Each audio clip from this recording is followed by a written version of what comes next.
We have a very special guest to talk to us today, uh, Professor Tarik Aougab, a comrade in the States who's been very involved in all kinds of different campaigns against uh, the police state and militarism, and campaigns for environmental justice. And a good friend and a person that I've learned a big percentage of what I know about organizing from.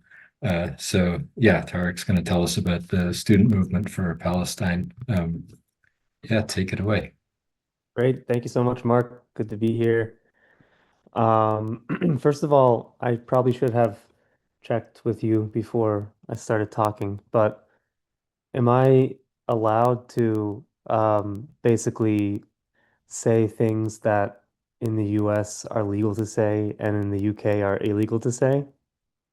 Um, I We're going to post this on the public YouTube channel of a political party whose national leadership we're trying not to alienate, except so I would be a bit circumspect about how you phrase things, I would say. Great.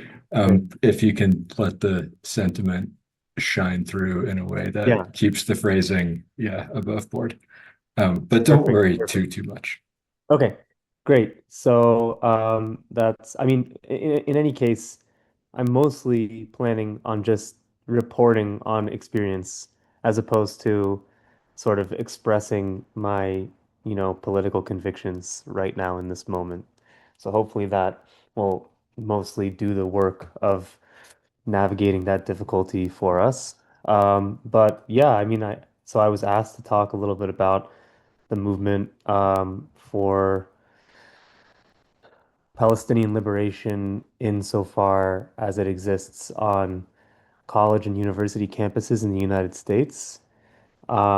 This is a movement that I think, sort of perhaps similarly to what people are experiencing in the UK, feels as though it is deeply intertwined with a movement for freedom of political expression and freedom of speech in general.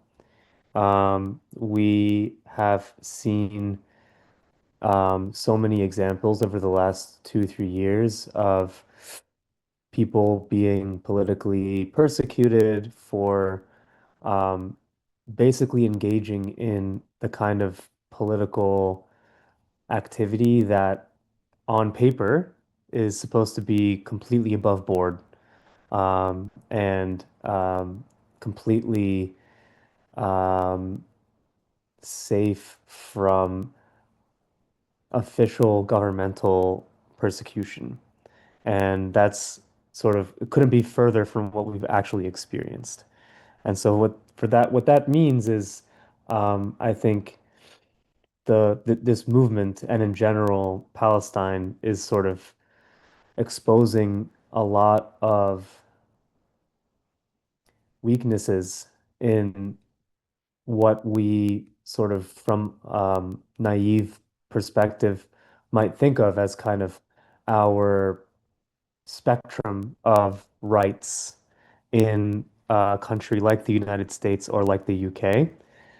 And for that matter, um, for that reason, it's a movement that people should be paying close attention to, regardless of their um, preconceived notions about what's happening in Israel and Palestine, and regardless of people's prior connection to that part of the world. So that's, I think, how I would sort of begin this. Yeah, so let's see. I mean, um, one thing I'll start with, let me start with the year 2004. So just to take us back a little bit in time so that we can kind of be on the same page about context. So, why did I pick the year 2004? 2004 is already let's say, well, let's not do this wrong. Let's just do the math. Um, 56 years after the Nakba, the sort of catastrophic ethnic cleansing of Palestine, in which over 3/4 of a million indigenous Palestinians were removed from their homeland and made refugees, both internally and externally displaced, and many massacres occurred over that land in order for the state of Israel to be established in its current form. Um, so we're already well into the um, well-worn patterns of settler colonialism that have taken root in Palestine in 2004. Now, 2004 is a particularly critical year from the standpoint of the history of this struggle because it was the year in which the International Court of Justice ruled on the existence of what is referred to in the movement as the apartheid wall. And this is a wall that separates the West Bank from essentially Israel proper, the part of the region that is where citizens of Israel live, as opposed to the people who are under Israeli jurisdiction, but who are considered Palestinian and therefore who are subject to a different kind of rule. So in the West Bank, people who live there are under the control of Israeli authority, but they are subject to the law of military occupation, as opposed to people who live in Israel proper, who are subject to a more civil code of law that might resemble more a kind of um, standard democratic setup, at least if you are a member of the demographic of people there who are considered the religious and racial focus of the state. So if you are on one side of this wall, again, you are subject to a military occupation sort of law. If you commit a crime, you might be tried, you will be tried in a military court where conviction rates can be upwards of 99%. If you're on the other side of the wall, it's a totally different story. So the International Court of Justice was ruling on the existence of this wall and whether it should exist or not. And in 2004, the decision came down from the International Court of Justice that actually, no, the wall really needs to come down. It constitutes an illegality under international law. And in so, at least if Israel plans to subject the people who live on the West Bank side of that wall to their authority, the wall needs to come down. Great. That was a big victory. A year passes, the wall is still up. And so this is when frustration at the, what's the word I'm looking for?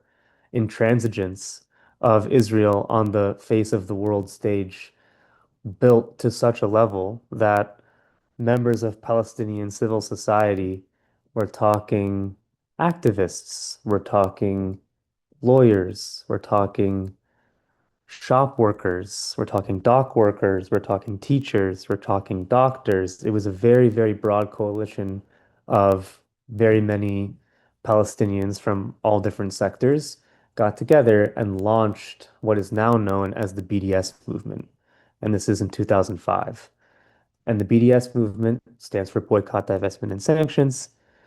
and it is an economic boycott movement um, that is steeped in the tradition of nonviolent resistance to large-scale injustice.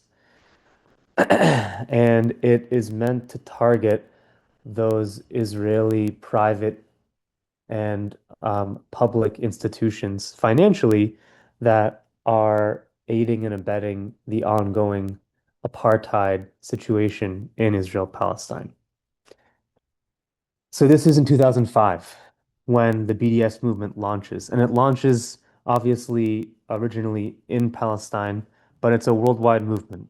And so it eventually spreads to all corners of the globe. And, I'm sure people have come into various contacts with it wherever they live. We're talking 21 years ago in 2005 that the BDS movement launches. Um, so this sort of began my sort of participation in the movement for Palestinian liberation began by trying to organize various pieces of the BDS movement in the context that I work in, which is mathematics and mathematical science. So there is an academic and cultural branch of the BDS movement, which is um, focused on, at least as far as it pertains to my situation, universities and institutes of higher education in Israel. And the reason why universities are a part of this boycott movement is because they are actively involved in the maintenance of apartheid and now genocide in Palestine. So the sort of wisdom of the BDS movement is that it correctly establishes that public institutions or private institutions, just institutions in general, are political actors.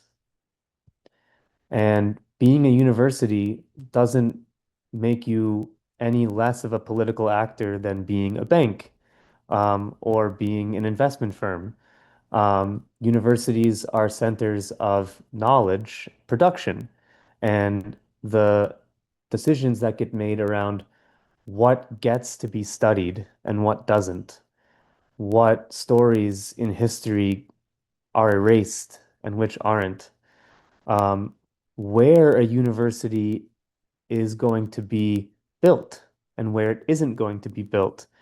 For example, there are examples of universities that have been intentionally placed on land that is at the time of the university's construction contested land. And the point of putting it there is intentional because once there is something there, then the facts on the ground have changed and now it's Israeli land. There are extremely intimate ties that make the revolving door between the military industrial complex and universities in the US feel cute in comparison between Israeli military and weapons firms and Israeli universities. So these are the places where a lot of the technology, the bombs, the missiles, the drones are developed. And for that reason, they should be seen as legitimate targets of political boycott activity. And so that's where I've sort of come into this as a mathematical scientist, thinking about how I can help to support this Palestinian-led movement. Um, there's something I always felt was a shame is that my colleagues in the humanities are tend to be far more politically knowledgeable about the situation than people in the sciences and tend to be far more, as a result of their exposure and knowledge, far more amenable to this sort of boycott activity than people in the sciences. And the reason why this is ironic and shameful is that it is the mathematicians and the scientists whose work more concretely and materially buttresses the systems of oppression that are the entire object of the boycott in the first place, right? We're talking, I mean, obviously, if you're a historian, then you might be interested in the fact that, um, there's an entire industry in Israel around um, claiming that certain contested sites of land have archaeological significance for the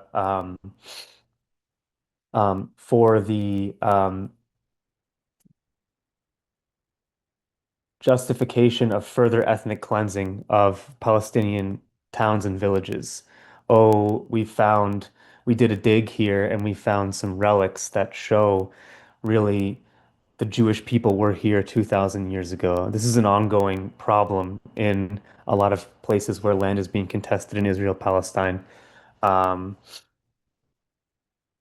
so it's not that historians and scholars of literature, have their work being totally disconnected from realities on the ground, but there is just a level of concreteness that separates, literally bombs and missiles from sort of, producing the ideological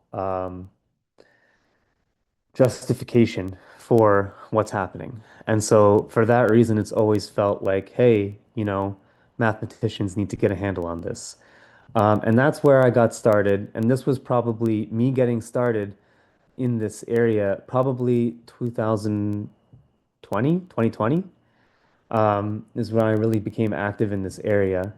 So that's 3 solid years before the latest iteration of the genocide in Palestine began in 2023. Um, and by the way, it's now 2026, the apartheid wall, that whose the failure of whose dismantling was responsible for the launching of this movement in the first place in 2005, is still up in 2026.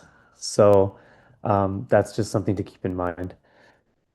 So anyway, I say all of this to say that the movement for Palestinian liberation on university campuses is not something that sprouted up like in October of 2023. It's existed for decades. When I got involved in 2020, I was plugged in to a network of people who had been thinking about it for years before I was even born. So that's just something to make clear. But obviously, it has ramped up and experienced various forms of escalation and intensity since 2023. So, yeah, okay, now I can say a little bit about that. Um, are there any sort of things I should be emphasizing from here, or should I just continue to go on in a way that I see fit? Does anyone have anything that they'd like to ask or hear about in particular? I I think that you should carry on as you see Great. fit. Okay. And well, yeah. Great. So, in the wake of the most heinous violence that we've seen, when that violence was launched near the end of October in 2023 against the entire population of Gaza, over 2 million people, one of the most densely populated areas in the world, um, whose experience of collective punishment has been normalized so heavily over the course of the last 75 years, by the state of Israel.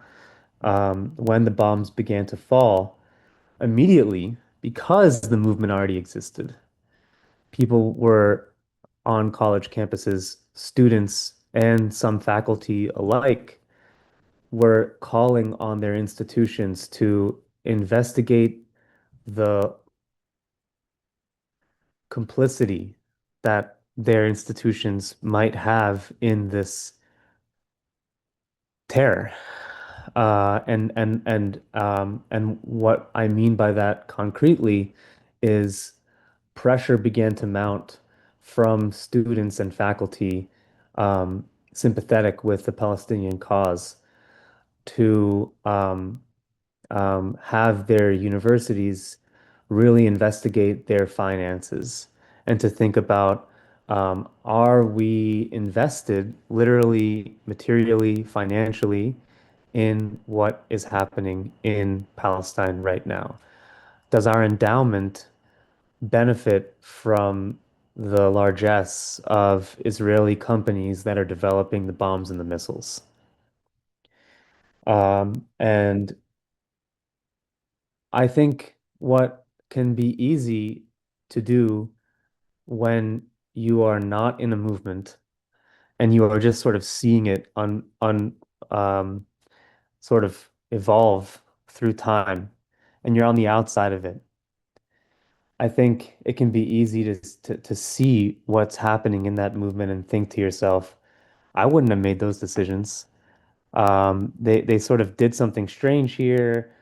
They're alienating people by making this decision. They're being too radical in their language here and that.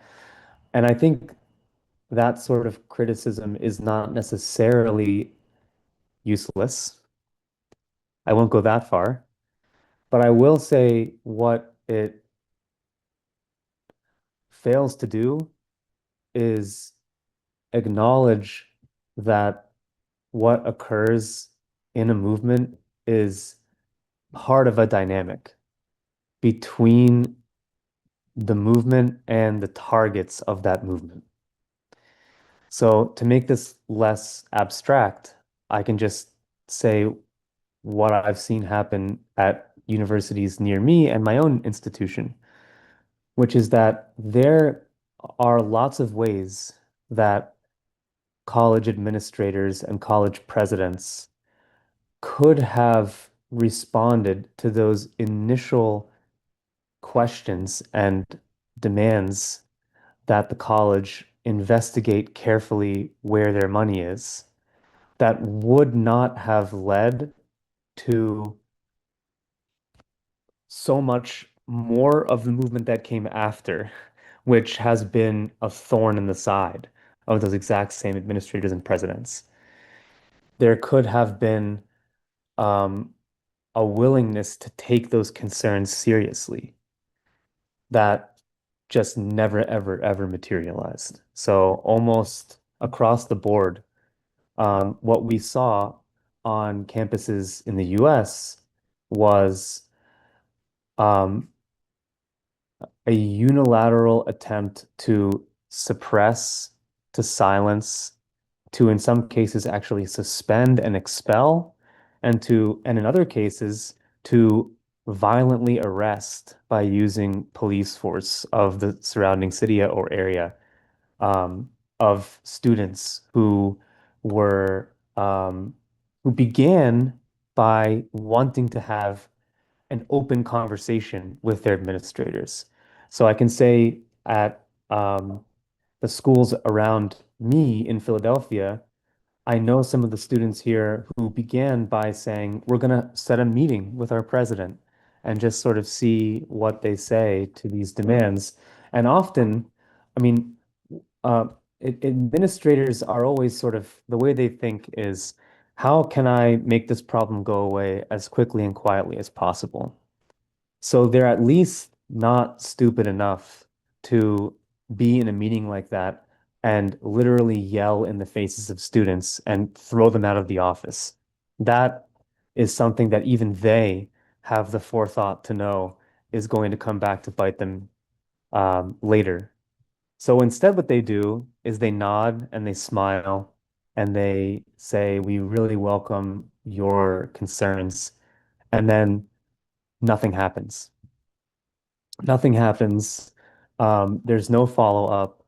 Um, There's um, there's zero um, attempt to reach back out to those students.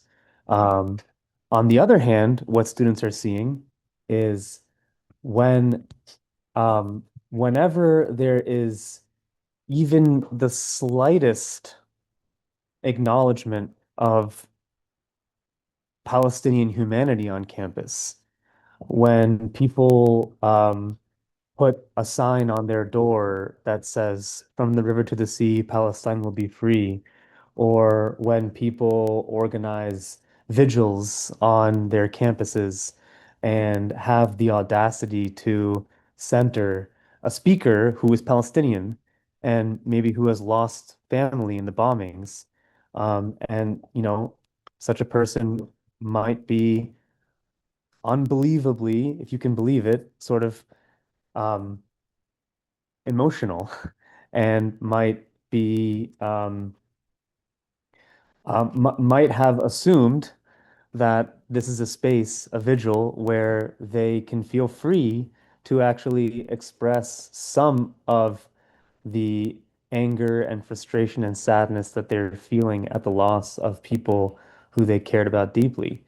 Um, m- what we saw was the slightest acknowledgement of Palestinian humanity, the wearing of keffiyehs, whatever.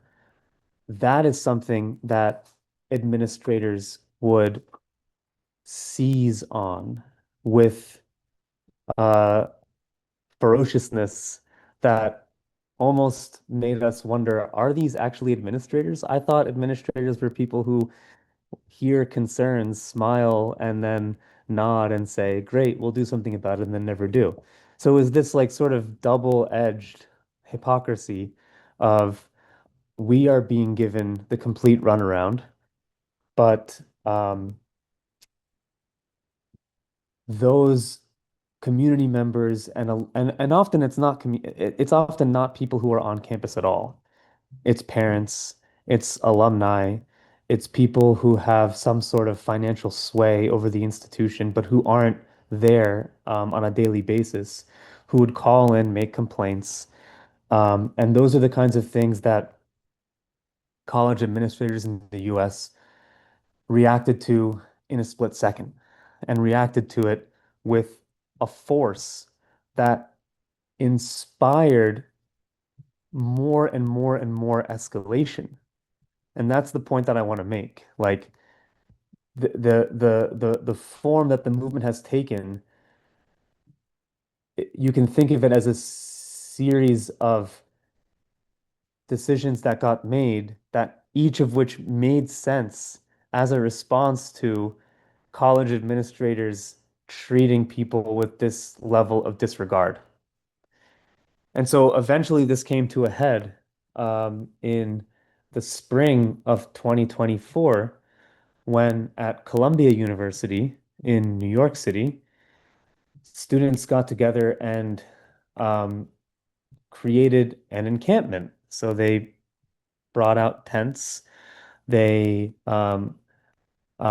began to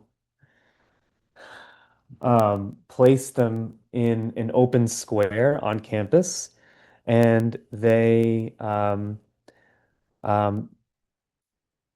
engaged in a form of political expression by saying that they were not going to leave that public space until the administrators actually considered seriously the financial investments that students and faculty have been asking them to for the last 9 months. And this is also something that I think um, another point that I want to make here. I don't know how it works in the UK, but I know that in the US, especially elite universities like Columbia, like the college that I teach at, there is a tendency to lionize any connection the institution might have had to previous social justice movements.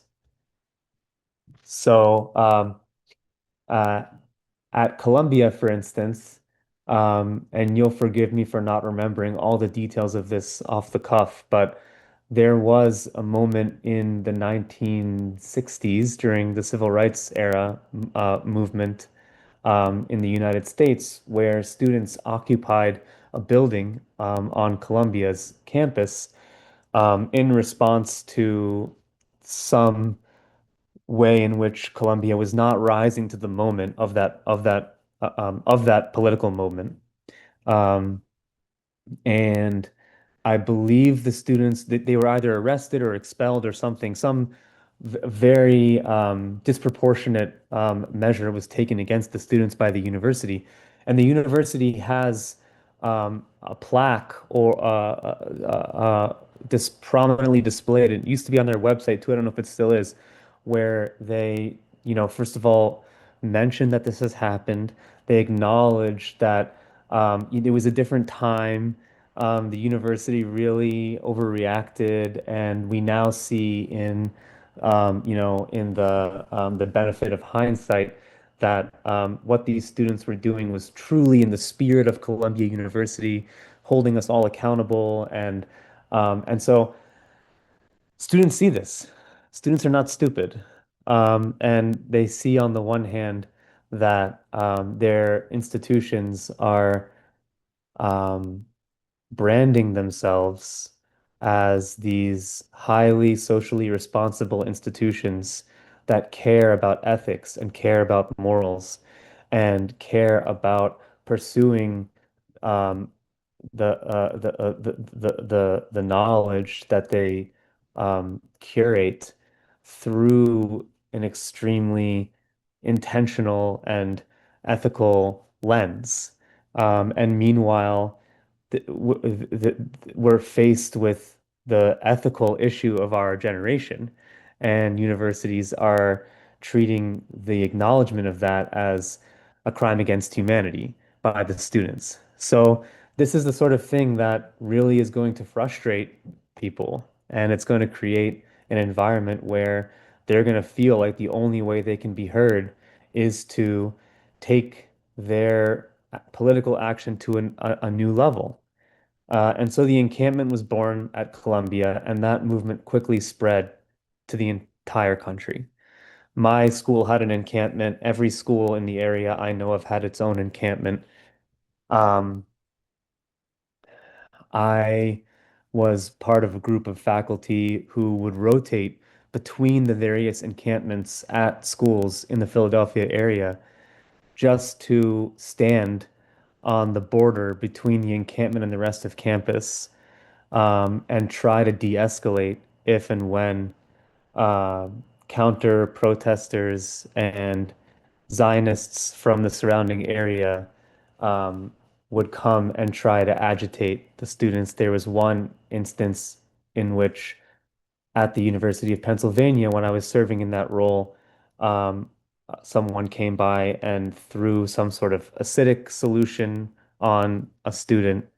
um, there was another time in which a man came by with a giant knife, with an Israel shirt, and just sort of menacingly walked through all the students, and we had to kind of figure out how to get that person away from the students. Meanwhile, the students, what they were doing for their part was they were engaging in an autonomous form of political education. So they were largely, at least in the encampments where I was, conceiving of the encampments as places of learning. And so what they were doing was hosting teach-ins. They were bringing speakers in who could tell them about the history of Palestine, the history of the Zionist movement, the various forms of political activity that have been going on around Palestine for the last 30 years. They were reading together. Um, they were engaging in shared meals. They were thinking carefully about the role that different religious traditions played in this movement. I mean, of course, there's a narrative that there was a lot of anti-Semitism displayed in these encampments, and that is a narrative that completely erases the reality that Jewish students were unbelievably overrepresented as participants in these encampments. Um, I mean, by a factor of 10 easily. And so, in any case, this is part of the experience that I was seeing and a part of. I haven't talked at all about my own um, part of this as a faculty person. There's a parallel movement of faculty that has been quite active for the last 3 years. We've done our part to, first of all, obviously play a protective role for the students who really spearheaded the movement and really led us to this place. Um, but then there's also, as I said, um, just contributing to the ongoing efforts towards academic boycott that have been existing, for years and years and years. And so that's only ramped up in the last 3 years. Um, yeah, there's so much more to say. There's also a narrative, a very popular narrative that has been spreading, which essentially says something along the lines of the students have given up. They're gone now. Why were they so active 3 years ago? And now that we have a real sort of fascist in power, Trump, they're nowhere to be found. This just seems very hypocritical. Why were they so um, um, disruptive 3 years ago and now they're nowhere? And so the answer to that is they're not nowhere. They're still here. The movement exists. It's very, very, very active all around the country. Movements go through phases and they wax and they wane. There are certain chapters that a movement will go through. The encampment chapter happened, and now the movement is in a different chapter. And there's different goals and there's different tactics that are being used. And again, as is always the case, the evolution of a movement through those chapters is always in part a function of the way that the dynamic between the movement and the target is evolving. So, one of the many explanations as to why the movement has changed is because the movement was subjected to incredibly and unparalleled levels of repression from police and from administrators. And so that has caused a shift. And now students are changing their strategies and they're changing their tactics. And it goes on. Um, yeah, I mean, I could say more about, as I said, my own role. I didn't emphasize it. I don't feel the need to. But I'm happy to say more about that if that's of interest. Um, um, I've just, yeah, I've experienced my fair share of um, political blowback, and it's gotten to the point where even the Congress of the United States of America sees fit to sort of launch investigations against individual faculty members at various campuses, not to do anything. They're not doing anything. I want to make that clear. The point is to um, the point here is to paint a picture that something is happening when really nothing is, because that in and of itself is usually sufficient for having people self-censor. So there's a few people, including me, who have been singled out by these investigations, and just have their names been dragged through a bit of mud. And even those people, I mean, some people have been fired, and that's not to be forgotten. But some of those people, including me, haven't. And we're still doing our thing. And I live my life like a normal person, and nothing that people are saying in Congress really impacts me on a daily basis. Um, And I think that is a message that I want to leave people with.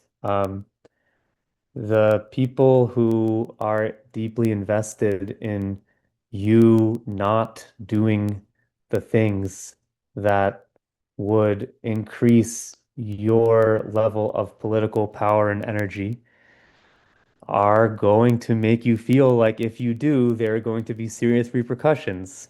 And actually following through with those repercussions is impossible. Statistically, they're going to do it a few times, yes. But if you are one of the people who's engaging in this kind of political activity, the chances that you're going to be held legally responsible for disobeying an absurd law is actually quite low. Just because it's not feasible for a centralized government to dole out that sort of punishment to hundreds and hundreds and thousands of people when they know if I just do it 5 times, the other 10,000 people are just going to keep quiet because they see what can happen. But just call their bluff sometimes. I mean, okay, I don't want to give advice to people who are subjected to different statutes and laws that I don't know anything about in the UK. But I think that's a general lesson that I've learned over the past 3 years, at least in the US. The bark is way bigger than the bite a lot of the time when it comes to people, at least in academia, who have tenure like I do, and have some measure of job security. I've found that as long as I built a thick enough layer of skin to tolerate things people say, I can also say whatever I want. And that's been freeing. So, yeah, I guess I'll stop there. And I don't know what else to say, but I'm stopping, so I guess I don't have to say anything. The end. Thanks. Thanks so much.